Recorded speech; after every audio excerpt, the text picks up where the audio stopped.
বিরতির পর স্বাগত। কুয়াশাচ্ছন্ন জাতীয় সড়কে বেপরোয়া গতিতে যানবাহন চালিয়ে এবার মাশুল গুনতে হচ্ছে সাধারণ মানুষকে। বৃহস্পতিবার সন্ধ্যা রাত আনুমানিক 9টা নাগাদ কুয়াশাচ্ছন্ন আসাম আগরতলা জাতীয় সড়ক ধরে বেপরোয়া ভাবে বাইক চালিয়ে আসার সময় নেতাজি নগর এলাকায় এক পথচারীকে সজোরে ধাক্কা দিয়ে ভয়াবহ যান দুর্ঘটনা সংঘটিত হয়। বাইকের ধাক্কায় ওই পথচারী ব্যক্তি গুরুতর আহত হয়। তৎসঙ্গে ওই ব্যক্তিকে ধাক্কা দিয়ে বাইকটিও ভয়াবহ যান দুর্ঘটনার কবলে পড়ে গুরুতর আহত হয়।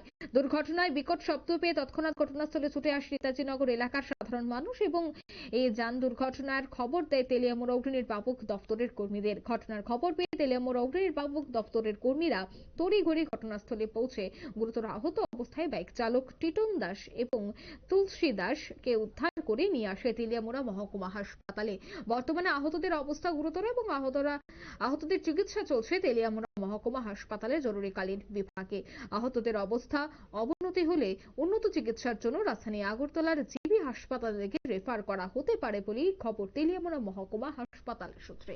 তবে সেই বিষয়ে কি বলছেন সংশ্লিষ্টরা শোনাচ্ছি।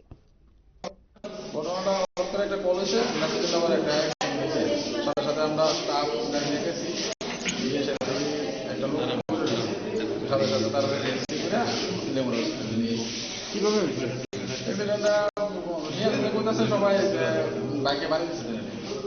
তারা কিসে ছিল? তারা বাইকে ছিল। বাইকের নাম্বারটা TR06B4528। তারা দুজনেই কি বাইকে ছিল?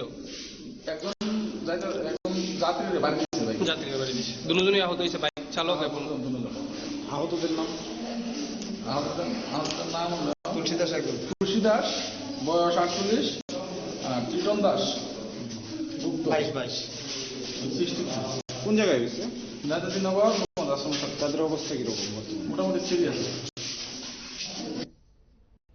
আপনারা শুনলেন দমকল আধিকারিকের বক্তব্য। বাইকের ধাক্কায় পথচারী গুরুতর আহত।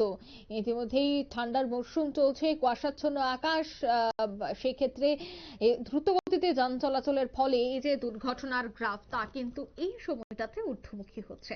নিয়ে নিচ্ছে ছোট্ট একটি বিজ্ঞাপন বিরতি, সঙ্গে থাকুন।